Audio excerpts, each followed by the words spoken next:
दहेज प्रथा पर कहानी। दहेज कभी खुशियों की गारंटी नहीं दे सकता। एक सुंदर सी कन्या अनामिका कॉलेज में अपना ग्रेजुएशन पूरा करती है, तभी उसकी मुलाकात एक लड़के राहुल से होती है। राहुल भी बहुत स्मार्ट और माता पिता का आज्ञाकारी बेटा है। दोनों एक दूसरे को पसंद करने लगते हैं। दोनों का ग्रेजुएशन पूरा होता है। राहुल अपने शहर में जॉब करने लगता है और लड़की भी एक अच्छी जॉब कर रही है।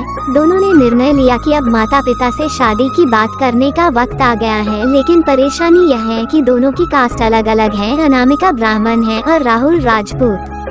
राहुल के समाज में दहेज बहुत जरूरी है, जो कि नकद में होता है। उसके अलावा कई तरह के गिफ्ट्स और गहने की भी मांग की जाती है। राहुल ने अनामिका को ये स्थिति स्पष्ट की और कहा, घर वालों को मनाओ, अगर तुम सभी मांगे पूरी करवाती हो तो मेरे माता पिता तुम्हें पलकों पर बैठाएंगे। अनामिका ने अपने माता पिता से यह बात कही। अनामिका के माता पिता को ये बात पसंद नहीं थी, पर अनामिका की जिद थी कि अगर मुझे दहेज दोगे तो मेरी इज्जत बढ़ेगी। अनामिका के माता पिता सक्षम भी थे, बिना मांगे भी अनामिका को बहुत कुछ दे सकते थे, पर उन्हें इस तरह दहेज की मांग करने वाले लोग पसंद नहीं आ रहे थे। लेकिन माता पिता अनामिका की खुशी चाहते थे। उन्हें ये डर था कि कहीं उनकी बेटी ये ना सोचे कि वे अपनी बेटी को कुछ देना नहीं चाहते, इसलिए उन्होंने सभी शर्तें मानी।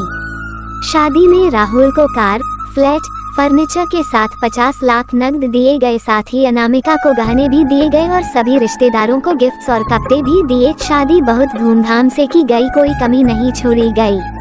अनामिका को मन ही मन ये गुमान था कि कास्ट अलग होने के बावजूद माता पिता ने उसकी शादी ससुराल के हिसाब से की। अनामिका को विश्वास था कि उसे बेटी बनाकर रखा जाएगा, उसे वही प्यार दिया जाएगा जो उसके माता पिता ने दिया, क्योंकि उसने अपने ससुराल का मान रखा है।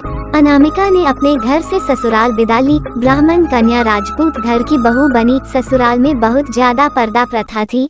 बहू को मनचाहा खाने तक की स्वतंत्रता नहीं थी। कितनी भी भूख क्यों ना हो, घर की बहू सबके खाने के बाद ही खाएगी। यहाँ तक कि उसे घर के पुरुषों के सामने बैठने तक की इजाजत नहीं थी।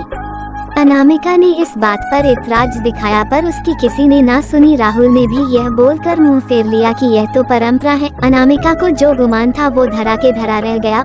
उसे अपने माता पिता की बात याद आई। जब उन्होंने समझाया था तो वो उनसे बहुत लड़ी थी। उसने ससुराल में बात करने का फैसला किया। अनामिका ने अपने सास, ससुर और पति से बात की, लेकिन उन्होंने नहीं सुनी और उसे बहुत बेरहमी से पिटा गया। अनामिका ने कभी ऐसा व्यवहार नहीं देखा था। उसे जिस लाए हुए दहेज पर घमंड था वह चूर चूर हो गया था। अनामिका को माता पिता से बात करने भी शर्म महसूस हो रही थी और इसी कश्मकश में एक दिन अनामिका ने अपने आप को खत्म कर दिया।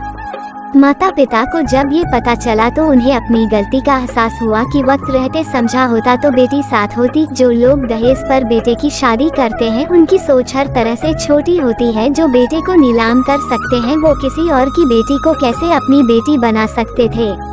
दहेज कभी खुशियों की चाबी नहीं बन सकता, ये बात सभी को समझनी होगी। इस दहेज प्रथा की कहानी में आपने पढ़ा होगा कि माता पिता ही नहीं, लड़की की सोच भी दहेज को सपोर्ट कर रही थी। कई बार लड़कियों को दहेज का गुमान हो जाता है, पर जो लोग लोभी होते हैं वो कभी अच्छे नहीं हो सकते। यह बात सबको समझने की जरूरत है। कहानियाँ जीवन में बहुत मायने रखती हैं। कई बार बड़ी से बड़ी डिग्री भी ज्ञान नहीं देती और एक छोटी सी कहानी जीवन बदल देती है।